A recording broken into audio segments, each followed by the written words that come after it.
Welcome. Hi. I don't know why I said that. That was welcome. welcome.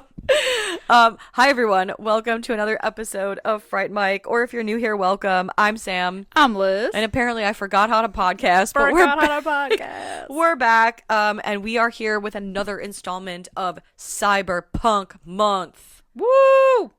Yeah, cue the techno music. Robots. I don't know. Yeah. And we are coming at you hot and heavy today with a movie that I'm so excited to talk about. So excited. So underrated. I never hear anyone talk about this. And we are talking about 2018's Upgrade.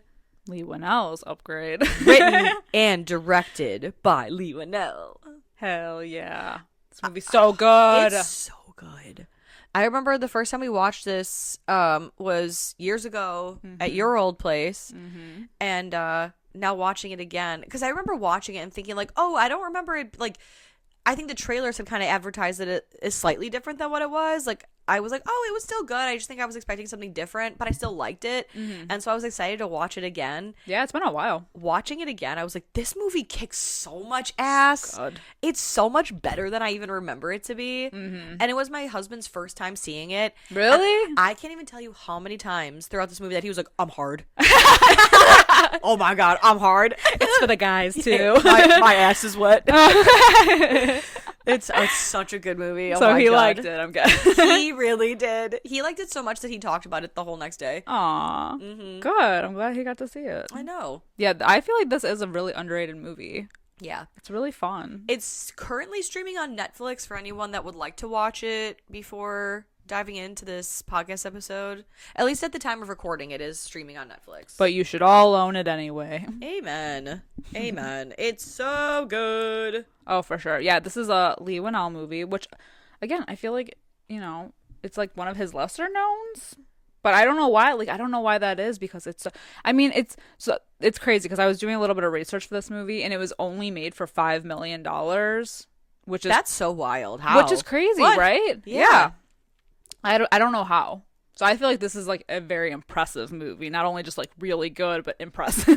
Leigh Whannell, you goddamn genius. He's done it again. Yeah, Leigh Whannell. God damn it. And it's got Logan Marshall Green in it. Who's been on this podcast before. Yes. When we did The Invitation. I almost forgot the name of the movie. Which is also a really great movie that's underrated. And can I tell you too, so I won't say anything about The Invitation for people who may be listening to this episode who haven't seen The Invitation, but so my husband hadn't seen it because I was like, yeah, and this movie's really good, and he's, it's got Logan Marshall Green in it, and he's like, who's he? And I was like, oh, he was in The Invitation. He goes, the vampire movie? I said, no, the movie about the... Never mind. I think you should just watch it. I almost spoiled it again because I was like, oh, fuck, I can't say that. No, you can't say anything. It's just the dinner party gone wrong. Exactly. Which we have covered previously and in depth. Yep. No, that's a really good movie too. Yeah. Oh my God, so good.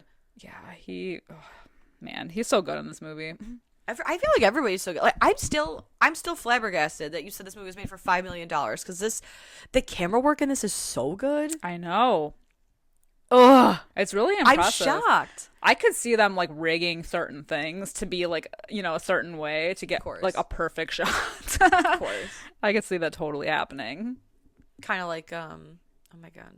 Like Malignant. Thank you. I was like, what's the name of that movie? We were just talking about that when we talked about Malignant too. Yes. About all the cool camera shots. This one especially too. And like the way that Logan Marshall Green's character has to move around, especially like post-op of what happens, and like how he like post-op and then getting the chip in him where he has to kind of like relearn how to walk, I think is so impressive because he looks like he's like trying to figure it out, like it looks real. I think the fight scenes are also super impressive just in terms of like his acting ability, in that like he has to act body wise as though he's physically not in control, but his face is doing something different than his like body. Exactly. And I think that's so hard to achieve. Oh, for sure. And he does it so flawlessly. Yeah, especially for the first fight when it's like extra horrific and he's Yes. like, "Oh my god," but his Stop, body I'm sorry. Yeah, like but his body is like totally going off in the sky. Yes, they're like smashing plates over him and his face is just like ah. Right. Yeah, and it's like you almost forget that at some points he's just like not in control. Yeah. Oh, it's so good. I know. I think one of my favorite lines in this entire movie is during that first fight scene where he's like, he has a knife, and the robot's like, we also have a knife. Yeah. Oh my god, what is that? Oh, Stem. I was Stem. like, why can't I think of his name? I was like, Jarvis then said. Nope. I mean, he's like sinister Jarvis. Yeah, exactly. His voice does get deeper and like slower as the movie goes on. And it's a big hear me out. Oh, hell yeah. And it's a real big hear me out. So what's going on here? It gets more sinister as the movie goes on because obviously things take a turn. Of course. For the worse. This wouldn't be Cyberpunk horror month if it didn't. If it didn't go wrong. Yeah, exactly. No happy endings here. No. Yeah, no, I was super, I guess, like grateful or excited to have the opportunity to talk about this movie, or to, I guess, watch this movie again. Because it's one of those, like, when I do hear about it or see, you know, like it come up on like movie lists or whatever, I'm always like, oh yeah, I saw it, it was good, I liked it. But I was really, this is one of the movies when we listed it for the podcast, I was like, honestly, I can't wait to get to this movie because I'm excited to watch it again. Because it'll be fun to talk, like we know it'll be fun to talk about. Yeah, absolutely. And while it's not like a horror movie per se, I still think it counts.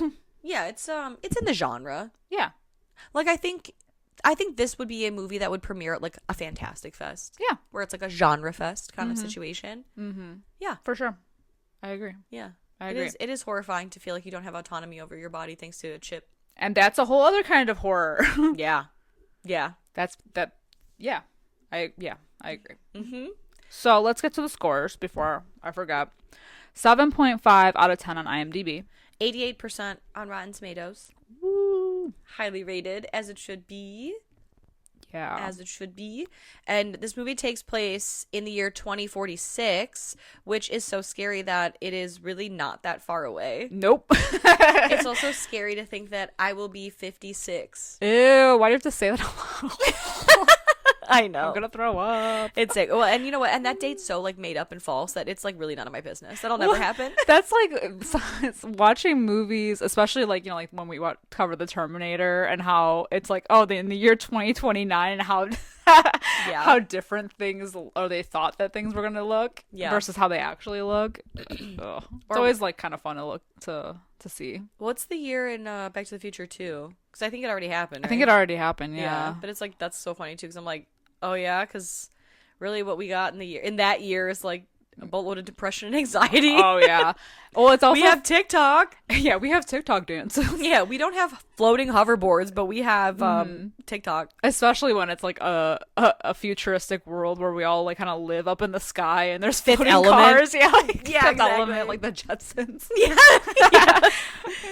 Like we don't have flying cars, but like, you know, if I go to the grocery store, everything's like touchless, basically. Yeah. I can go to the grocery store without talking to anyone. Yeah, it's honestly pretty great. Yeah. We're really getting somewhere. We're so advanced as a society that we're making it so that we never have to see another living being again. Exactly. Yeah. We can all go quietly back into our homes in solitude. Yeah. I don't have a floating car, or like, I don't have a hover car, but I can get 1-day Prime delivery, so That's true. I'll take it. Yeah. Yeah, I can get overnight shipping with orders of $25 or more on Amazon. Free shipping. Yeah, exactly. But this year has self-driving cars. Everything is smart and high tech, but not our boy Gray. He does not like the technology. He is not for the technology. His wife, however, is. And she works for like a big tech company, I think. Yeah. I do think it's kind of funny that the car in this movie, it's like a self-driving whatever. And watching it when we did back in 2018, I was like, wow, what a futuristic looking car. Watching it now, I was like, oh man, it kind of reminds me of that god ugly the Cybertruck. Yeah, I was like, oh, that fuck ugly car. It looks. I thought the same thing. And as soon as it was on screen, I was like, oh no. Yeah. Oh god, not this. Which is so sad that like this is the year 2046 and we don't have a car like that, but we kind of have a car like that. It looks like it. Yeah, I'm like, whoa, what a prediction. Yeah. But yeah, this reminded me of that show Upload. I know. I was in the same thing because they have self-driving cars, and that's like a whole thing, Yep. a plot point in that show. Yep, in like the first episode, that's like the driving force of the Literally. show. Yeah, driving force. Literally. Stop it. But yeah, so yeah, like you said, his wife is like she's like all about the tech. Where Gray, he's working on gas guzzler, like what do they call them? Is it a Firebird? It's a I don't know. I feel like your husband Trans Am. Is it a Trans Am? Is it? I don't know. I watched it with him. I was gonna say he'll kill me. I was gonna say he must have said it out loud. He did because he's like, "Oh, is that a Trans Am? Suck my dick!" Oh my god! You know? And it's of course like a yeah. It's a muscle car. He's like so big into it. Oh puffs my out his God. chest and everything. Of course, he took his boner out and was like, "Well," waving it around. he looked at me and said, "So I guess you don't need to be here anymore." You can leave. Yeah, exactly. So I guess it's over between us. Okay. Yeah, he's working on his like gas guzzler muscle cars. Yeah. And meanwhile, she's getting self-driven around in her car. Mm-hmm. And their house is like a smart house. But she works for some like big, what I think it's called a Cobalt or something. Yeah. And doing tech things. yeah, it's really like honestly what she does is nobody's problem. It's kind of just elusive. Yeah, it's until they go, because he's working on a car for a very wealthy client of his, and so he's like, want to come with me to go and see his cool ass house, which it is cool. It is cool. It's like underground. It's essentially like my dream home since childhood, when everything was made to I was made to feel growing up like my home at any point would be taken by natural disasters. Yeah, so it's like an underground bunker but fancy. Exactly. So I was like, oh, my dream home, cute. And he knows that. I also think it's funny too that so Gray and Asha, his wife, go to drop this car off, this muscle car, to this rich guy. His name's Aaron Keane. Aaron Keane is played by an actor who was in the movie Need for Speed, which is all about cars and racing cars. I was like, oh, so that's what this guy does. Yeah. Oh, so he's just a car guy. But he has no garage. Where's his garage? You know, some may never know. We're not privy to that. It just sort falls of, into the earth. Yeah, exactly. Yeah, because the guy's house, like you said, it's an underground bunker, and the door is basically like on a beach between like two. It's like rocks. It looks like a statue. Yeah, it's like Stonehenge. Yeah. Yeah, Badass. I know. Really great for the zombie apocalypse. It's truly perfect. And he talks about this like latest chip that he's created. Yeah, he's like a billionaire tech guy. Yeah, real nerd type stuff. And he says that basically STEM, this chip, is a better brain. And a better version of yourself. Mm-hmm. The infomercial. Where have we heard this before? Yes. You're like, oh, so there's absolutely nothing that could go wrong here, right? But better. Every 7 days you must switch. No exception. You are one. Yes. The Matrix. Isn't that what it is called? Yeah, you are one Matrix. You are one. Love it. That guy has a hear me out voice too. Oh, 100%. Especially when she calls him. She's like, hi, this is Elizabeth Sparkle.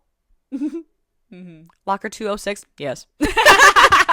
How can I help you? You don't hear it a lot. Yeah, exactly. But it is hot. Yeah. Yeah. There is no you and her. You are one. You are one. Hangs up. A man of simple. A man of no words. Yeah. I love that. A man of simple pleasures and few words. I love that. Yeah, so basically, after they see this chip, then they are driving home. Well, they're not driving, they're riding home. They're riding home. The car is driving. Yes. And the wife is trying to convince the husband that having the self-driving car is, it's not all bad. And she like basically is like trying to get frisky with him. But it's so funny because we were watching this and I was like, now my ass, I'd be like, if I were the car, or like if I were in the car, I'd be like, stop, the car is watching. Get off You'd be of napping. me. Oh man. But so basically while they're busy like fooling around, the car suddenly, it seems to like malfunction, and it reroutes to basically the opposite side of town towards The bad neighborhood. yeah, where Gray, I think, like Grew came up, from. yeah. And so when he realizes like, oh, they're going to, wherever, he's like, wait a minute, what the fuck's going on? And they try to reroute the car, but the car isn't taking the instruction, Yeah. and it flips, and They're going like 100 miles an hour and it flips. and they're basically attacked by a ragtag team of Dudes. yeah, and it's really sad, because Well, they're trying to make a spectacle of them because they purposely wait for like because there's like flying drones everywhere. There's like the police emergency drones. Yeah, there's like police drones and everything, and so they're purposely waiting for like a drone to fly by, kind of, to get like, again, like a spectacle going. Yeah. But they end up killing Asha.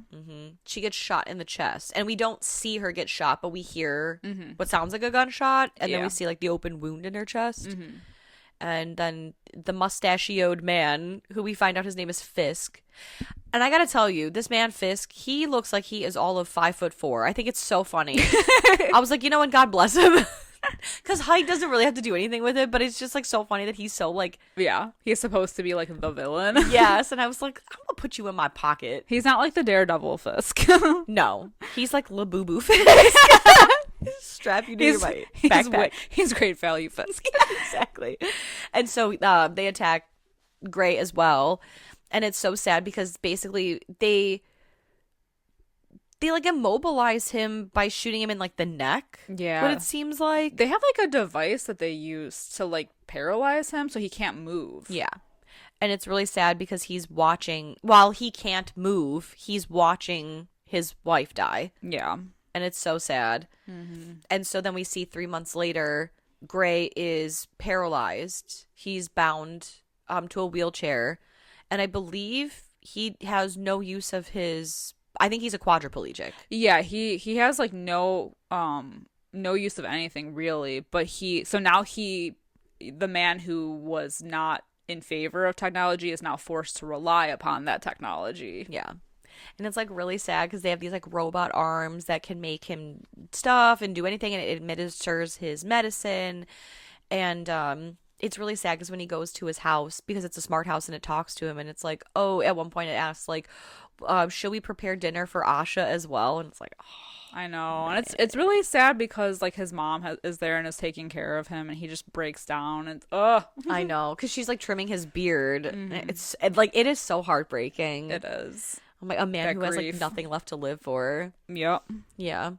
And he tries to overdose essentially on like medicine that, And it won't let him. yeah, because it administers enough just outside of the scope of being like fatal, but it's enough. There, the robot's like, oh, we've alerted the ambulance. You're back in the hospital. Yep. And so while he's in the hospital is when Aaron comes to visit him, Yeah. and it's basically like, man, that sucks that you're a quadriplegic. You don't have to be though. I know a guy. Yeah, you could be a better version of yourself. Yes. Yeah, he offers him this like STEM operation, and of course like Gray kind of brushes it off, but at the same time that this is happening, he's been trying to kind of work with the detectives that are working on the case of like who these guys were that killed his wife, and they're basically getting nowhere. He meets the head detective, Detective Cortez, and she's basically like, yeah, we have like no leads.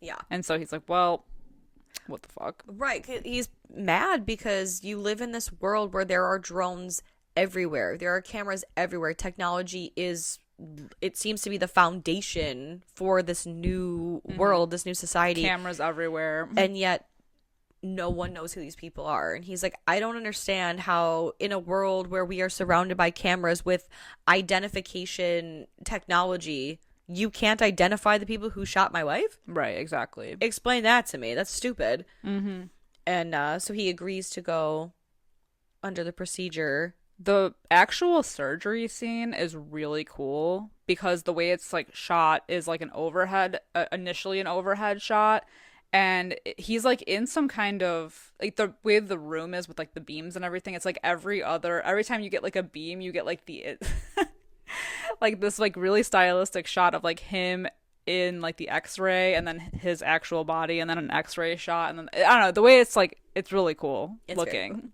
Very, very fancy. Yeah, very tech savvy. Tech forward? Very tech forward. Very techy. And so after the surgery, they're kind of like, oh, can you feel this? And at first he says no. And they're like, well, it is an experimental procedure. You're the only person that's ever, like obviously you're basically the lab rat. So we'll have to just like kind of hope for the best over time. But then his finger starts to twitch and then he can move his arm. And the next thing you know, he's fully standing. Mm-hmm. And it's basically like a miracle.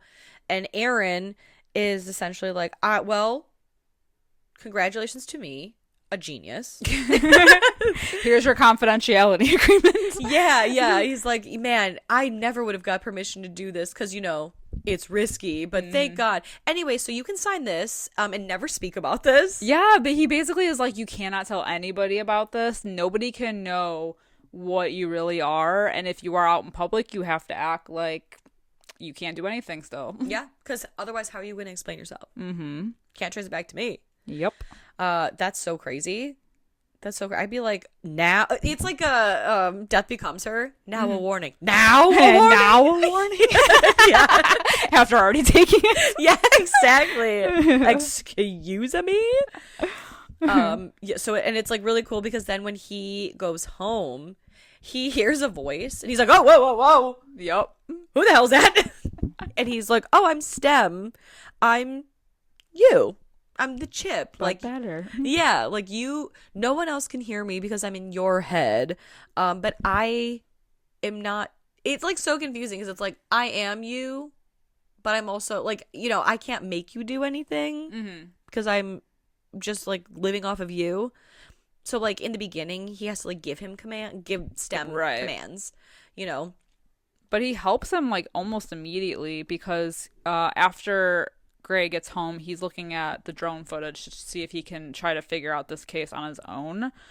And Stem makes an observation that there was no actual gun being fired. It was like an enhancement that the guy had in his hand. Mm-hmm. So that's like a clue of who they might be. He also is able to like super zoom in on one of the assailant's tattoos. And based on the footage alone, when you zoom in, it's too grainy. But Stem is like, well, I can enhance that and make that crisp. And so then it's like a series of like it's like this design. And Stem is like, oh no, I'm able to perfectly identify the guy. Yes, exactly. Here's what it means and here's what it looks like. And so he goes, well, Stem, call Cortez, call the police. And he's like, well, I can't do that because that directly goes against what Aaron said, and we can't be found out about. Yeah. Well, how are you going to prove it, my guy? So they basically have to figure it out and go like vigilante style. Yeah.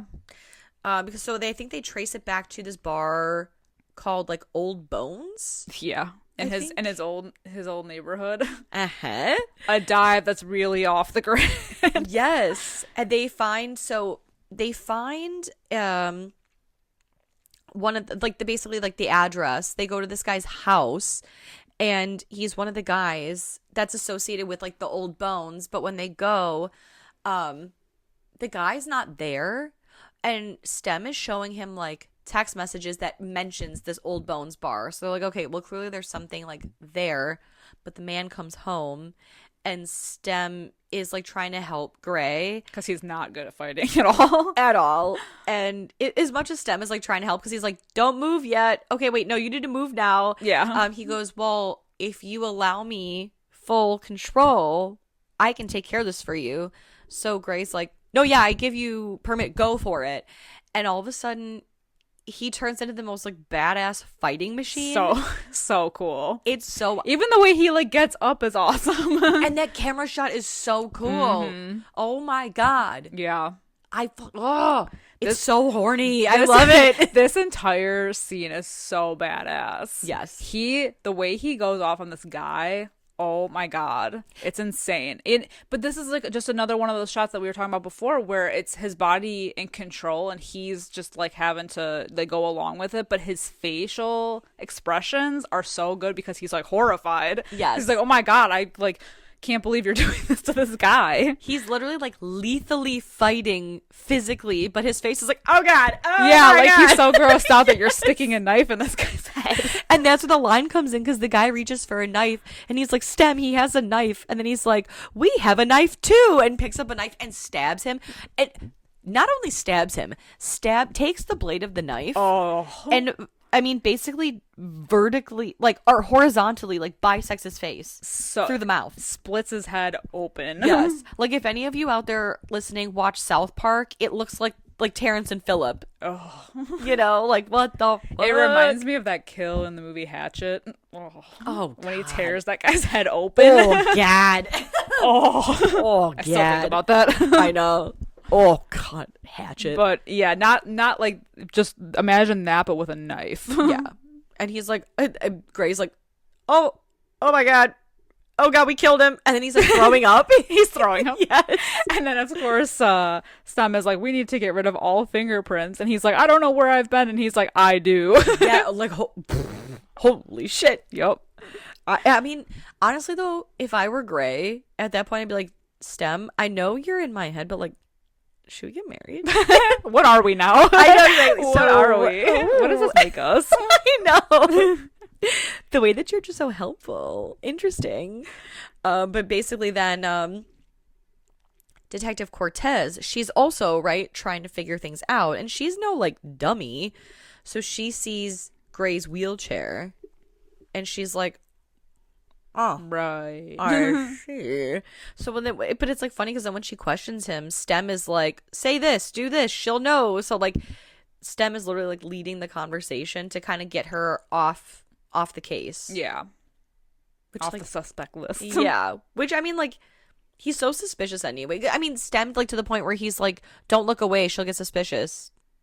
You know? Yeah. Act surprised like this, or, you know, oh, say it was this. It's so wild. The way he's like already in his head. Yeah. I couldn't imagine that though. Like, it's kind of like when you're on the phone and someone's talking in your ear, but then someone in front of you is talking to you and you're receiving. I would get both. overstimulated. Yeah, exactly. the way I would be so overstimulated if someone was talking in my head. Yes. Like someone else. Like, I have the detective talking to me. I have Stem telling me what to say while she's speaking in reaction to this. And then I'm supposed to somehow craft a response. Like, you bitches are both talking to me. I can't think straight. Oh my God, I would never. No. I could never. I would fry I myself. already overthink so much in my own head that I couldn't fathom having someone else in there. My head would blow like a fembot. Yeah. There's no room for anyone else. Yeah, literally. It's me, myself, and I in Get my out head. of my brain. It's simply too many people up in here. Yeah. Yeah, so he then goes to the bar, right? He goes to Old Bones. Old Bones. And he's in his wheelchair and he's looking for a guy because he got the name from the guy he fought earlier. From his name was like Cirque. So he's the guy who he cut his like face off. And he finds another guy who was from the murder. His name is Tolan. And he's like, oh, yeah, no, your buddy, Cirque, I killed him. And everyone's looking at this quadriplegic man. And they're like, okay. Of course you did, Wheels. Of course you did. And so they literally are like, come here, I want to talk to you. They wheel him to the bathroom. Yeah. The entire bar witnesses this, that this gang is going to like basically beat a crippled man.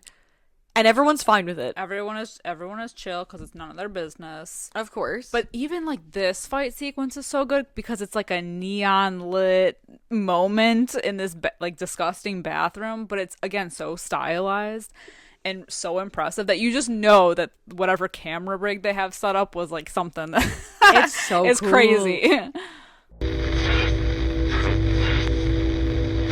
Enjoy the podcast, like what you hear, and you want to hear more? Well, you're in luck. We have a Patreon. That's right. If you don't know, We talk about new movies on our Patreon. We do monthly rewinds so that way you can find out what we are watching between our main episodes. Sometimes we craft spooky cocktails to match our theme of the month, and watch parties galore. So much fun over there. Head over to patreon.com/Fright Mic podcast to check that out. Again, if you want to hang out with us a little bit more, then support us over on patreon.com/Fright Mic podcast. And we'll love you forever. Okay, bye. I would love to see a scene like this. I would love to be like on set that day to just see like how it's choreographed, or like the long fight scene in Malignant in like the police station where everything is so like it's like a dance. I bet they like use the same equipment for both movies. I wouldn't be surprised. I mean, they're friends too. Yeah, James Wan, Leigh Whannell, of course, passing around the same camera. I mean, equipment. they go hand in hand. Yeah, because a lot of these sequences, like the fight sequences, did remind me about a Malignant For sure. So Same camera work too, because I think the scene where he gets up when Stem first takes over his body to fight Cirque, and he like stands up and the camera follows, I think there's an identical shot in Malignant. Probably. Oh, maybe with like Gabriel. Yes, and like like a dream sequence kind of thing. Yeah, probably. Yeah, I swear to God I'm remembering that, but either way. I know there is a lot of tilting shots in Malignant as well as Yes. this, so I could totally believe it. Absolutely. It's so good. There's a connection here. Of course. But either way, so back to Tolan, who thinks he's fighting a quadriplegic man, which fight, I use the word loosely because what kind of fight is that? But then immediately he's like, all right, Stem, you could go ahead and take over. And it's just Carnage. fucking them up. Yes. Carnage. And especially because, like, right before this, Tolan is like, oh, are you really? Because they toss him out of the chair, basically, and he's laying on the ground. A bullet shell riddled. Yeah, what the hell happened in there before? Yeah, it looks like the scene from Ghost Ship in the pool. Yeah. You know, they lined him all up. But he's like, oh, so you really are like a quadriplegic? Because, like, I wonder where, like, the sensation begins. But even before he's tossed out of the wheelchair, Stem is like, oh, I'm cutting off, like, your pain receptors so you don't feel anything. And so this Tolan guy, he takes this blade and stabs him in the leg, then stabs him a little higher, then it's, like, in the chest, and he goes to his neck. And he says something along the lines of, like, oh, this is, like, the magic button, like, implying if you press this, here, yeah, and people talk. And so after he's done fucking up his cronies, he gets to this Tolan guy, and he's like, you were there when my wife died. Tell me, like, basically, like, who the ringleader is. And he puts the knife to the little button, and he lets Stem just, like, fuck him up. Oh, yeah. He cuts his face apart. Oh, really bad. Like, really, really bad. It's off camera, but it's like we see the after effect. Yeah. Yeah, but he does give him the name Fisk before he dies. So, and then he notices the cobalt keychain that he has. He's like, wait a damn minute. Meanwhile, while this is going on, Aaron is noticing the activity going on and has basically all but threatened Gray to stop the vigilantism, or he will remotely shut Stem down and he will return to being a quadriplegic. Yeah, because he's just drawing way too much attention to himself, which in turn leads the attention to Aaron. Yes, to the technology at hand. Yeah. And so this actually leads to like a really fun scene because Aaron basically threatened him before he went to Old Bones, and now he's like, well, what the hell? And so he's trying to remotely shut it down, and so Gray is basically like slowly losing function. Yeah. And so Stem is saying to him, you have to go to this address and you have to find a Jamie and you have to write down everything. She's like I'm the best hacker in the nearby vicinity, and he's like telling him the entire code, and he's having him write it on his arm to give to her to get into the system. And it's like perfect timing because by the time he reaches the building, he basically has lost all function, but he finds Jamie. And can I just tell you, I love her too, because he's like, are you Jamie? And she's like, that's not my real name. And don't assume my gender. I'm non-binary, you know, whatever. Like, I just love her. She's got like no fucking time she's for so anybody. Chill. Yeah. Yeah, because she has her laptop and she drags him in because he can't walk. like asks like little to no questions. I just love too how he's like, yeah, I have the code written here. She's like, I can't read that for shit. Yeah. What do you want me to do with that? He like sweated it off. But there's a bunch of people in this, like, it's like a warehouse type building, and they are all hooked up to like IV lines or IV drips, and they're all wearing like virtual reality helmets. And he makes a comment to her like, why would these people, like, he's like, I don't understand why people would live this way in a world like a fake world as opposed to the real one. And she says, because the real world is hard. So like, why wouldn't you live where it's better? Amen. Which is topical. And a little bit later on. And I feel like that's why I always enjoyed playing The Sims. Yeah. And got sucked in, and like Animal Crossing. Oh, for sure. Yeah. In a world that I control. Yeah, I am God. I can have the life I've always wanted. I can delete the ladder of the swimming pool. Amen, brother. Yeah, so I think at this point Gray is kind of getting like antsy and fed up, and he's like, yeah, so if you would just like hurry the fuck up, which I would never, if I was at the mercy of my God, I know. I'd be like, but anyway. It is close though, because they see the guys on the camera coming up the stairs. Yeah, because but it's not only Fisk's guys, it's Aaron's guys too. Yes. And the whole reason like Fisk is even there is because he shows up at the Old Bones bar, and because he is a like modified human being, he has this like, it's like a he basically like sticks a needle in Toland's eyeball and is able to see his like last couple like Conversations. Visuals. Yeah. And then he sneezes and kills the bartender with like micro germ blades. Yeah, like what the hell? And it like kills him for, I don't know. It cuts that is him from really the cool inside up. though. It's amazing. Can you imagine being so deadly? Ooh, That's insane. yeah, That's crazy. But anyway, luckily, I shouldn't say luckily. So Jamie is basically like, all right, peace out. and she just dips. She dips. She never tells him like, nope, you're good to go. Mm-hmm. Stem is uncharacteristically quiet. Yep. And so when Fisk shows up with like, you know, whatever, he's like, yeah, no, Stem, are you there? And he's like, it feels so good to be back, and just starts like kicking ass. Woo. I know. He doesn't get Fisk though, but I do love that they like go onto the roof. Like it's Fisk's like little henchman guy. And this guy gets his shit blown off. It's incredible. The guy gets his arm broken with a gun, and then with that same gun that broke his arm, he is forced to shoot himself in the face. Dude. And his face awesome. is gone. Like it was at this point in the movie where Luke, my husband, was like, I mean, my ass is wet. Like this is, oh my God. No, it's true though. Yes. It's like, oh fuck. My God. Yeah. He's so disgusting. I'm so sorry for repeating that. This is stayed in the confines of our home. I'm not. Yes, he's just such a like he gets so excited about movies, especially like action movies like this. But yeah, so like he doesn't get Fisk, and Fisk sees the leftover mess of his crony, and he leaves.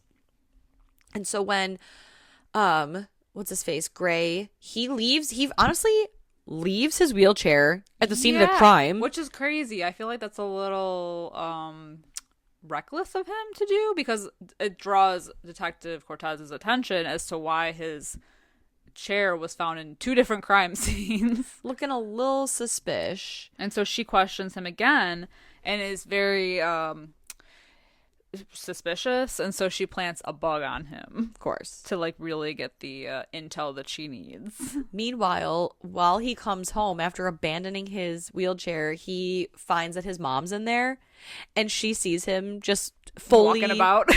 Yeah. He's like, oh, hey, Mom. Shit. I got a lot of talking to do. Yeah. We should honestly speak over a bottle of wine. I think you'll need it. Yeah. Yeah, and so he tells her about like the confidentiality agreement or whatever. And yeah, so Cortez then follows him thanks to the bug. And there's a car chase scene, which is really cool because he's in his Trans Am? Firebird, whatever it is. Well, and he tells Stem, like, at this point, he's like, she knows that something's up. We have to stop. But Stem is like, something that the hacker did was give him full autonomy, basically, to do whatever he wants to do. Yeah. So Stem's like, honestly, I don't need you, bitch. Right? Yeah. If I want to take over, I will. So he doesn't need any permission. I also think it's kind of crazy though too how gray and I mean it's funny just thinking about how it relates to life now. How like Gray, when it's convenient for him, relies on STEM and the technology it provides, but then when it doesn't service him, he like, or I guess like he gets mad. He gets mad when STEM takes over, but then there are certain things that like STEM can't do, and then he gets mad when STEM can't do it, and it's like, well, you can't rely on it and also be mad, you know, that you rely on it. Right. Like in terms of like, oh, can't you like take over her car? And he's like, well, it's not electronic. Like I can't do that, and neither is your car. So like, no, I can't take control of it. It's like when the Wi-Fi goes out and everyone's like, oh, what the fuck? Yep. We're so like like we're in with technology so much now that it's like the slightest inconvenience we're like, oh, what the fuck? I know. It's so funny how like thinking back to like 20 years ago, even like, what is it, 2025, 2015? Yeah. 2015, I don't even know what iPhone was out. The iPhone 5, like what the fuck? Whatever it was. And, you know, we were just so grateful to have that technology. And now everything is so much more advanced. And oh God forbid the website you're trying to look for takes 5 seconds to load instead of 2. And you're like, honestly, this bullshit ass technology. 20 years ago, I had a fucking flip phone. Yeah, exactly. You know, it had no internet. I had no apps. Yeah, exactly. What the hell was an app? Yeah. It's so funny to think about. So it's just crazy that he's like, yeah, STEM, you can take over. STEM, do this. STEM, do that. But when STEM's like, it's not electronic, I can't do it. He's like, well, this is bullshit. But then when STEM's like, oh, I don't actually need your permission to do this, then he's all of a sudden like, whoa, technology has gone too far. Yeah, you've gone too far this time. Yeah. Well, and it's also really telling of why, and you know, begs the question of like, why are we making drone people now? Like, why are we making robots that may become sentient at some point? Yeah. Did we not learn our lesson with any of these movies of these things being like, oh yeah, they're okay with being told what to do until they're not? Right. The rebellion. What are we doing? No. Why do we self-sabotage so bad? And it's crazy too, like the important, like the I guess like the progression of AI and things like Chat GPT and how, you know, like, I don't know how to say this delicately without being like political, so I guess I won't. But there are certain things where people are like, I would never do that because the government has control over me. But then like ChatGPT, it's like you're asking some like the most detailed, or I guess some people, right? And you're basically like chatting with a robot, telling it like all this stuff, and it's like you don't think it's like gleaning information and learning things about you. Like you're willingly chatting with like AI, which like is an adaptive, you know, technology. But you won't do something, you know, like it's so silly. No, it's true though, because it's going to get more advanced and it's like taking over, obviously, like even in our own, like the creative industry. Yeah. And it's already a problem. Right. But it's been like years in the making. Yeah. Even before they even like introduced all this, it's been. And so it like, what are they working on now? We don't even know. Exactly. It's scary. It's awful. It's like funny because I mean, going back to cell phones, right? When cell phones were first launched, it was like, oh God, they're listening to us through the cell phones. Even now, too. It's like the phones are listening because you get like targeted ads and all this stuff. And like 20 years ago, people were so paranoid. Like, I will never carry a cell phone because they could trace you.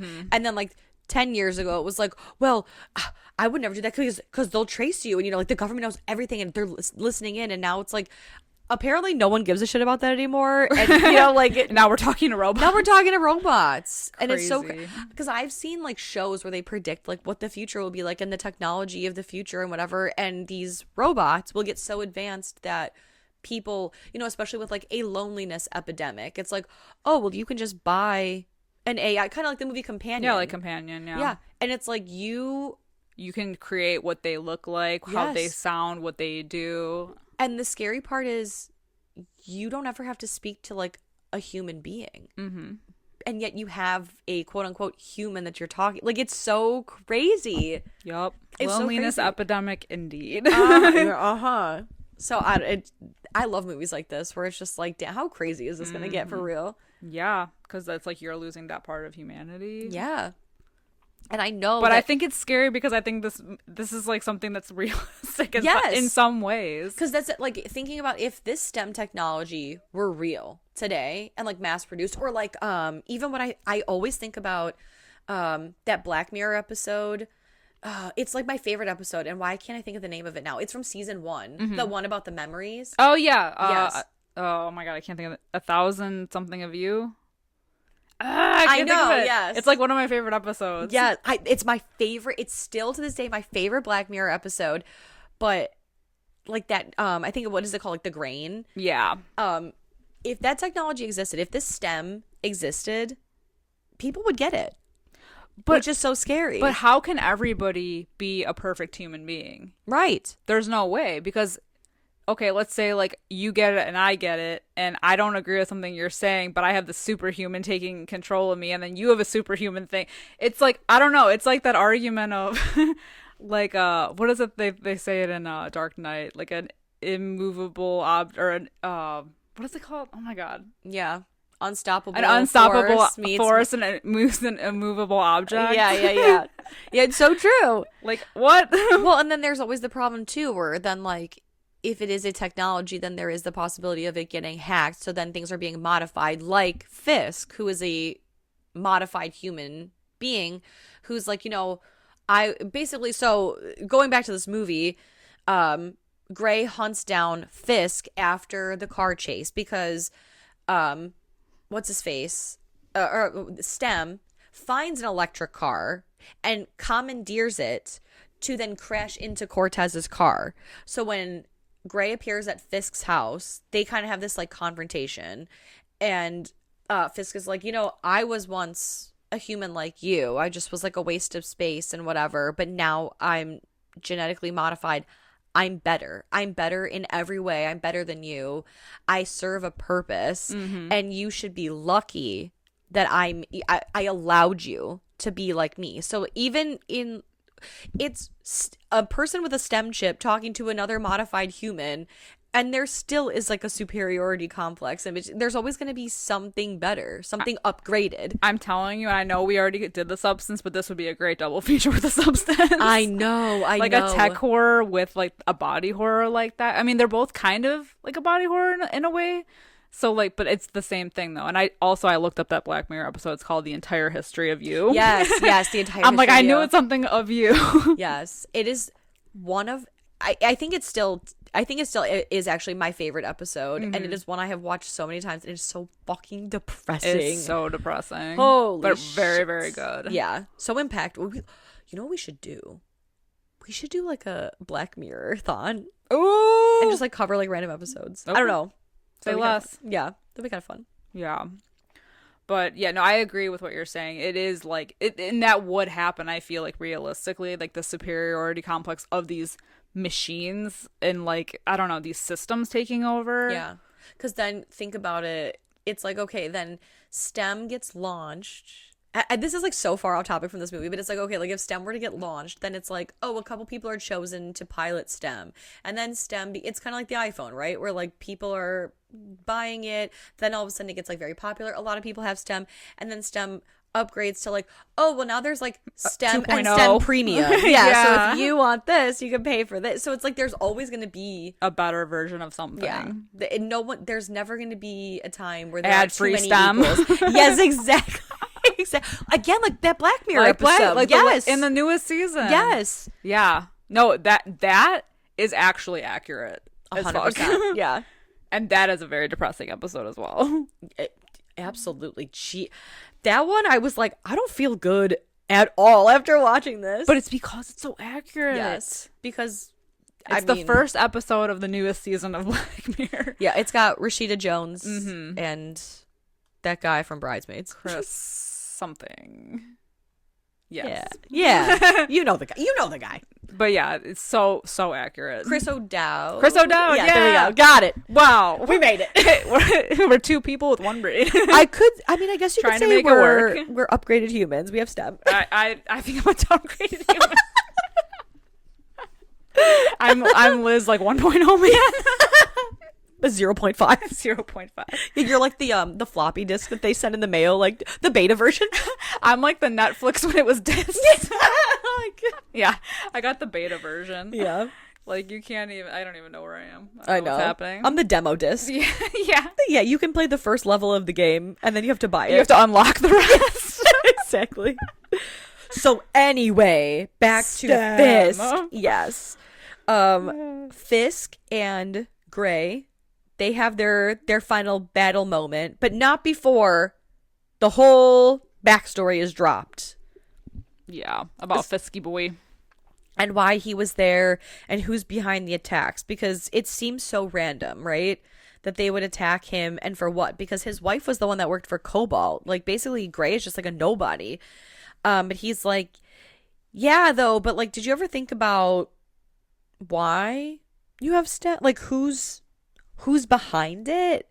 And so it essentially leads all back to Aaron, because Fisk, I think he hears like a voicemail or it's like a voice memo after he kills Fisk, a voice memo from Aaron to Fisk, about like needing Gray, getting Gray. So then where are we going back? Where are we heading back to? The start of it all.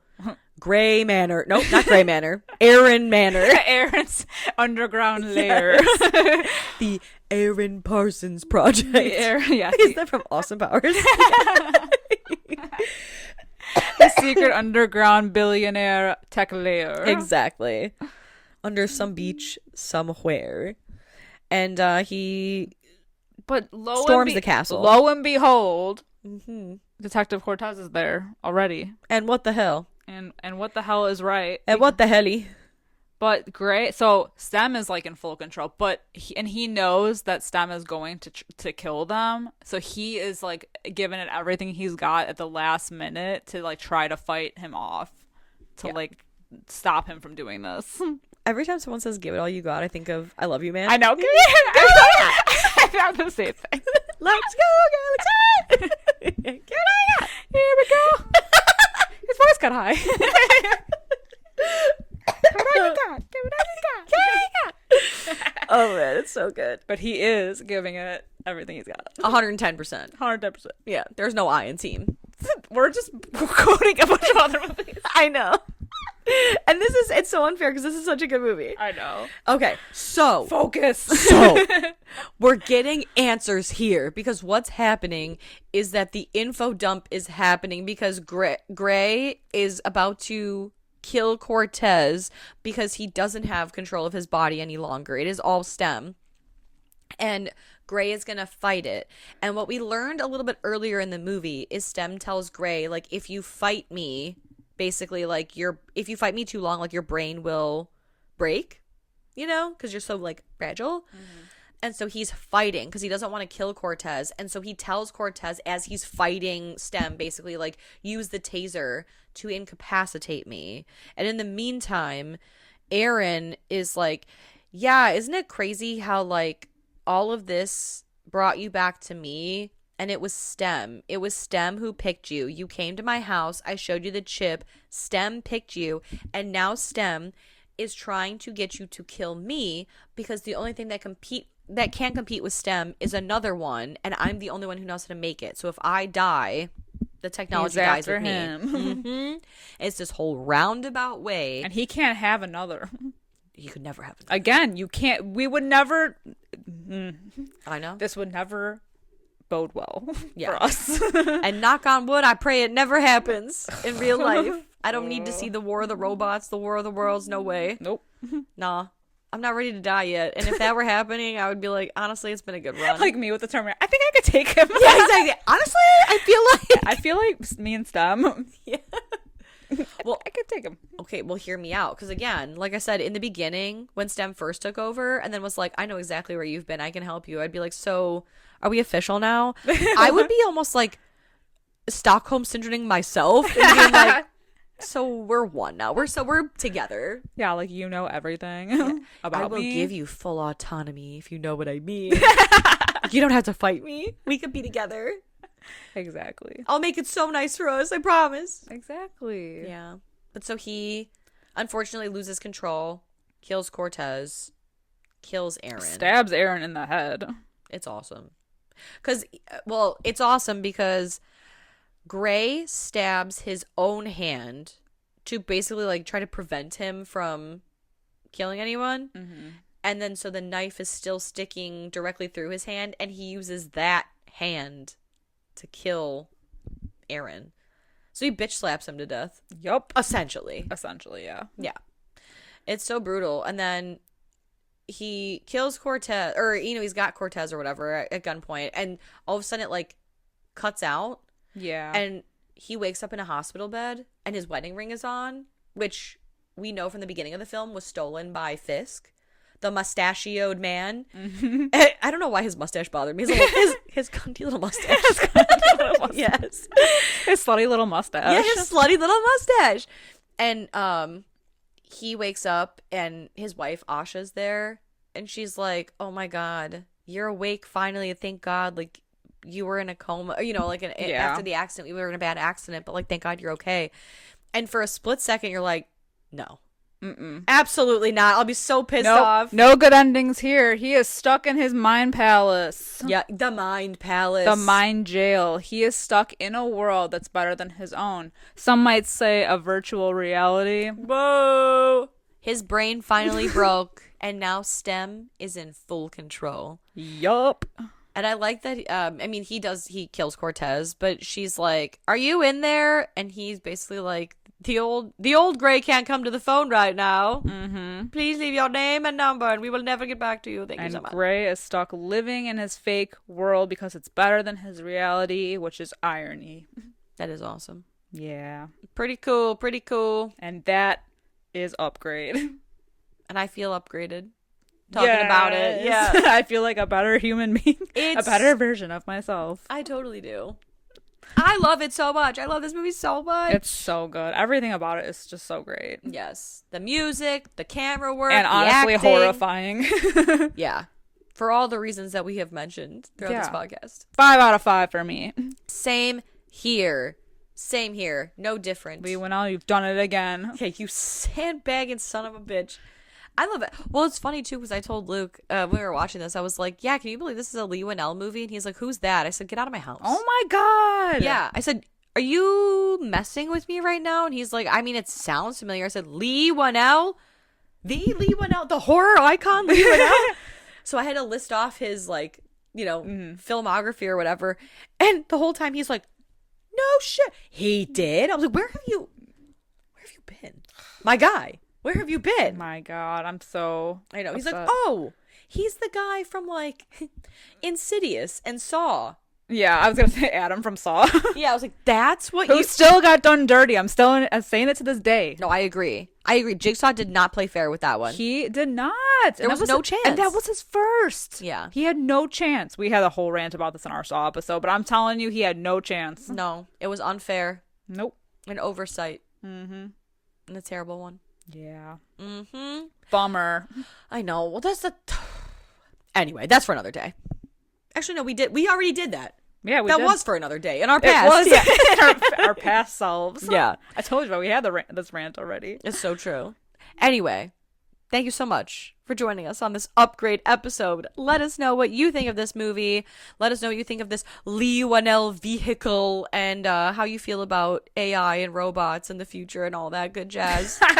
Let's have an existential crisis together in our Discord. Let's talk about it on our technology that is Discord. That's also listening and watching. Of course. Chat with us over there. Give us all your thoughts.